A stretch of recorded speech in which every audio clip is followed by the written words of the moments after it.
It is a great, great thing to watch. Let's learn about the law. Sports and the law with my friend Steve Moskowitz. Steve, good to see you Always once a pleasure. again. Super Bowl week here. Big-time game, big-time advertisement, big-time betting. For a lot of people, not just the professional people in Las Vegas, we're talking about office pools throughout the country.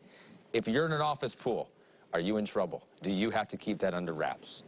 Sadly, that's illegal. And if the government wanted to push it, they could hit you with a fine of $1,000 and put you in the pokey for 6 months. Now, I'm not saying that that would happen, but as an attorney, you have to say comply with all laws. So that behavior, I'm sure you would never do it. No, I would never do that. I know you would never do it. Speaking for other people here, but when is that? Has that ever happened? That's never happened. You know, in rare occasions, somebody gets busted for that. But the problem is that the local laws just are not in sync with what some people do.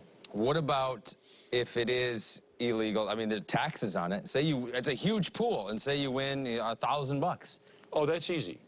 All income, legal or illegal, is taxed. So if you go out and you have a side job, murder for hire, okay, or a bank robbery, sure, you're supposed to put on your tax return so much for murder, so much for bank robbery.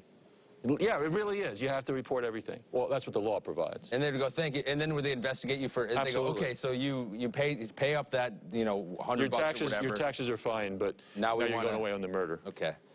So maybe we just, I won't even go there. I'm not even doing, I'd never have done that anyway. So you learn good things. No gambling, no murdering. Yeah, definitely not. Yeah. Right, okay. Thanks, Steve. Let's not incriminate myself here.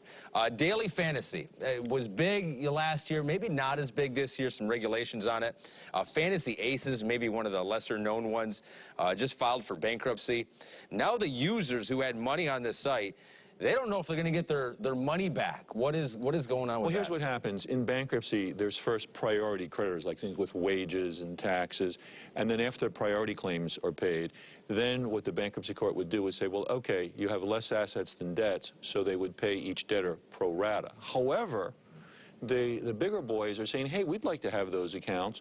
Why don't you send them? And what they can do is go into bankruptcy court and say, look, the account holders would only get X under the bankruptcy plan. Right. Send them over to me, and I'll give them more than X if they maintain an account with me. Okay. All right, I see that. And before I let you go, I want to talk about Matt Barnes from the Kings here. Turned himself into the NYPD this week, booked on misdemeanor assault charges, released without bail. This was all for a nightclub fight that happened in Manhattan last December.